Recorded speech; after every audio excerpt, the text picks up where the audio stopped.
Hallelujah, praise the Lord. ஆண்டவராகிய இயேசு கிறிஸ்துவின் நாமத்தில் உங்களை யாவரையும் வாழ்த்துகிறேன்.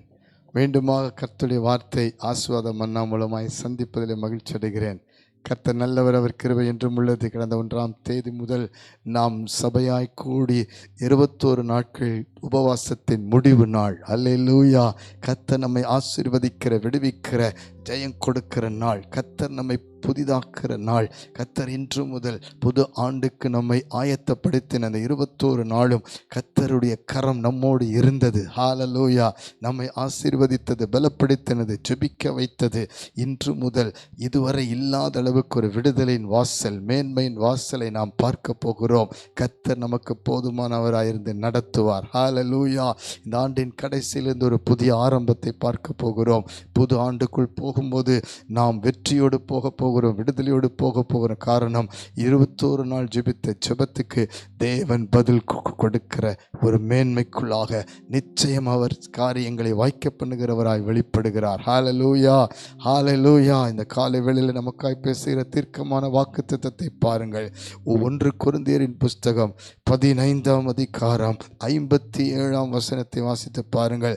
நம்முடைய கர்த்தராகிய இயேசு கிறிஸ்துவினாலே நமக்கு ஜெயம் கொடுக்கிற தேவனுக்கு ஸ்தோத்திரம். ஹல்லேலூயா, ஹல்லேலூயா. கர்த்தர் ஜெயம் கொடுப்பார். உங்களுடைய கண்ணீர், உங்கள் பாடு, உங்கள் துக்கம், உங்கள் ஏக்கம், உங்களுடைய எல்லா விதமான தடைகளுக்கு நடுவிலே கர்த்தர் ஜெயம் கொடுக்கிறவராய் வெளிப்படுகிறார். உங்கள் வாழ்க்கையிலே, குடும்பத்திலே, பிள்ளைகள் வாழ்க்கையிலே, சகலத்தில், விசேஷம் ஆவிக்குரிய வாழ்க்கையிலே, ஊழிய பாதையிலே, சபையின் காரியங்களிலே கர்த்தர் ஜெயம் கொடுக்கிறவராய் இந்த ஆண்டின் கடைசியில் வெளிப்பட்டு நமக்கு புதிய ஆண்டிலே வெற்றியின் பாதையிலே நடத்துகிறார். ஹல்லேலூயா.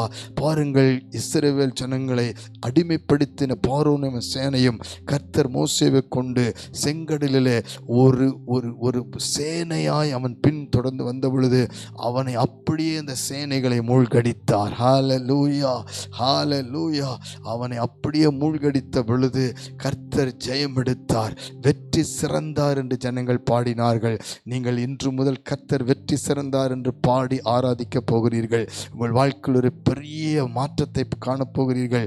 உங்களை பின்தொடர்ந்த பார்வோன், உங்களை தாண்டி போக முடியாதபடி செங்கடல் எல்லாம் பிரிந்து பிளந்து எதிரி சத்துரு அழிந்து போகிறான். ஹல்லேலூயா.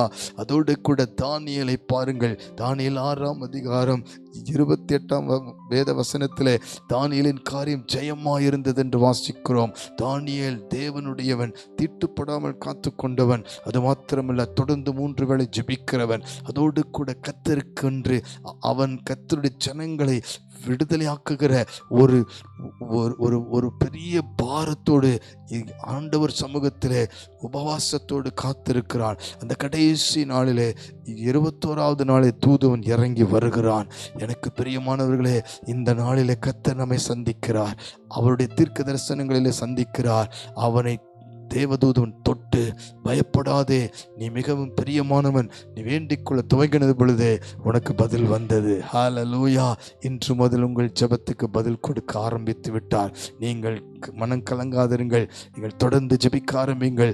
கர்த்தருக்கு பிரியமானதை செய்ய ஆரம்பிங்கள். கர்த்தருக்கு பிரியமான வாழ்க்கை வாழ ஆரம்பிங்கள். கல்வாரி சிலுவையை பாருங்கள். இயேசு கிறிஸ்து சாத்தானுடைய தலையை நசுக்கினார். 40 நாள் இயேசு உபவாசம் இருந்தார். சாத்தானை தமது வார்த்தையினாலே ஜெயித்தார். அது மாத்திரமல்ல, ஆண்டவருடைய பாரமான ஒரு ஜெபம் கெத்செமனிலே ஏறெடுக்கப்பட்ட பிறகு ஆண்டவருக்கு கெத்செமனிலிருந்து கல்வாரிக்கு அவர் எல்லாவற்றையும் நமக்காக சுமந்து அவர் கடந்து சென்று சிலுவையிலே வெற்றி சிறந்து சாத்தான் தலை நசுக்கினார். இன்று முதல் நமக்கு ஜெயம் கொடுக்கிற கர்த்தராய் வெளிப்படுகிறார். சோர்ந்து போகாதவர்கள் இப்பொழுது ஜெபிக்க போகிறோம். இன்று முதல் தொடர்ந்து இந்த ஆண்டு முழுவதும் ஜெபியுங்கள். புது ஆண்டும் ஜெபியுங்கள். கர்த்தர் நம்முடைய தேசத்திலே, நம்முடைய நாட்களிலேயே, இந்த நாட்களிலேயே அவர் ஜெயம் கொடுக்கிறவராய், புது ஆண்டிலே நிச்சயம் ஜெயம் கொடுக்கிறவராய் வெளிப்பட போகிறார். இப்பொழுது ஜெபிக்கலாமா? பரலோக பிதாவே, மகிமையான உம்முடைய நாமத்தினாலே இந்த நாளிலே நீர் எங்களுக்கு ஜெயம் கொடுக்கிறவராய் வெளிப்பட்டதற்காய் நன்றி அப்பா. ஒவ்வொரு நாளும் ஜெபிக்க வைத்தீரப்பா. ஒவ்வொரு நாளும் உம்முடைய வார்த்தையை வைத்து எங்களோடு பேசினீரப்பா. உங்கள் கிரியைகளுக்கு பலன் உண்டு என்று சொல்லி ஒவ்வொரு நாளும் ஆண்டவருக்கு ஏற்ற கிரியைகளை வெளிப்படுத்தி எங்களை ஒவ்வொருவரையும் நீர் புதிதாய் மாற்றினீரப்பா. குயவன் கையில் களிமண்ணா எங்களை ஒப்பு கொடுக்கிறோம். புதிதாக்குவீராக, புதிய பாத்திரங்களாய் இனி வனைவீராக, புதிய ஆண்டிலே புதிய மாற்றங்களை கொடுப்பீராக. இயேசு கிறிஸ்துவின் நாமத்தினாலே பார்வோனை போல செங்கடலை போல போராடினவைகள் எல்லாம் மூழ்கடிக்கப்பட்டு பிளந்து பிரிந்து புது வழி உண்டாக்குவீராக. கண்ணீரோடு இருக்கிறவர்கள், வேதனையோடு இருக்கிறவர்கள், துக்கத்தோடு இருக்கிறவர்கள், இந்த ஆண்டு முழுவதும் பிரச்சனை, போராட்டம், பயம், திகிலில் உள்ளவர்களை விடுவித்து நீர் வெளியே கொண்டு வந்து உம்மை பாட வைப்பீராக, ஆராதிக்க வைப்பீராக. வெற்றி சிறந்தார் என்று உம்மை ஆராதித்து மகிமைப்படுத்த செய்வீராக. ஆண்டவரே, தானியேலின் காரியம் ஜெயமாயிருந்தது போல எங்கள் காரியம், ஒவ்வொருவர் காரியம் ஜெயமாயிருக்கும்படி ஒப்பு கொடுக்கிறோம். சாத்தான் தலையை நசுக்கினவர், மரணத்தை பாதாளத்தை ஜெயித்தவர் எங்களோடு இருந்து தொடர்ந்து புது ஆண்டுக்குள் ஜெயம் எடுக்க, ஜெயமாய் வாழ, உமக்கு பிரியமாய் ஊழிய செய்ய எங்கள் சபையிலே, எங்கள் தேசத்திலே ஒரு பெரிய வெற்றியை கட்டளையிட்டு கர்த்தர் தாமே ஜெயக்கொடி ஏற்றுவீராக. இயேசு கிறிஸ்துவின் நாமத்தில் தாழ்மையோடு அர்ப்பணித்து ஜெபிக்கிறோம் ஜீவனுள்ள நல்ல பிதாவே. ஆமேன், ஆமேன், ஆமேன். God bless you. கர்த்தர் ஜெயம் கொடுப்பார். நாம் தொடர்ந்து ஜெபிப்போம். ஆமென்.